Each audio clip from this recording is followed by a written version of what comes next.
कोनो साथी के आईडी में 10 लाख रुपया है, कोनो साथी के आईडी में 5 लाख रुपया है, लेकिन साथी सब केना के निकालबे पूरे पैसा। एक दिन में कते पैसा निकाल सके छी? टिकटॉक कंपनी कते पैसा निकाले के अनुमति दे छे? टिकटॉक से तो 1 लाख 2 लाख कमाई छे, लेकिन साथी सब एक दिन में कते पैसा निकाल सके छी? एक दिन में कते पैसा ट्रांसफर कर सके छी?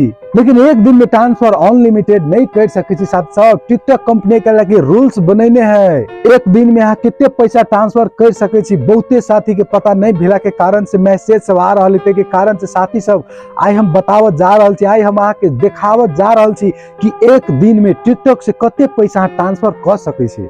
टिकटॉक केहन नियम बनेने है साथी सब स्टेप बाय स्टेप हम बतावत जा रहल छी। टिकटॉक कंपनी पूरे बतैने है, यहाँ सबके हम देखावत जा रहल छी, कनी ध्यान से देखबे दोस्त। साथ सब केना के चेक करबे कि कोई लिखल है, तो साथ सब हम देखावत जा रहल छी, ध्यान से देखबे।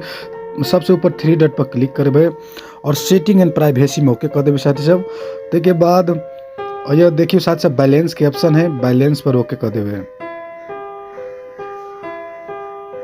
साथी सब। ये देखिए ये खुज के लिए और ये लाइव गिफ्ट पर ओके हम सब कर देवे।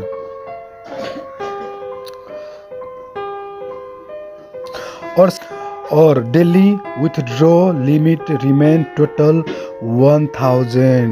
साथ ही सब डबल 1000 लिखल है। देखियो साथी सब एक दिन में $1000 मात्र यहाँ ट्रांसफर कर सके छी साथी। यदि केकरो आईडी में $5000 है तो 5 दिन ओकरा लाग जते अहाँ $1000 निकाल सके छी। Daily withdraw limit remain total 1000। साथ कोनो साथी के $10,000 है तो ओकरा 10 दिन लाग जते साथी। कैला कि एक दिन में अहाँ 1000 मात्र डॉलर ट्रांसफर कर सके छी। साथ सब हम आशा करे छी अहाँ सब आप बुझ गेल होबे कि एक दिन में टिकटॉक के पैसा कते निकाल सके छी, कते ट्रांसफर कर सके छी। धन्यवाद।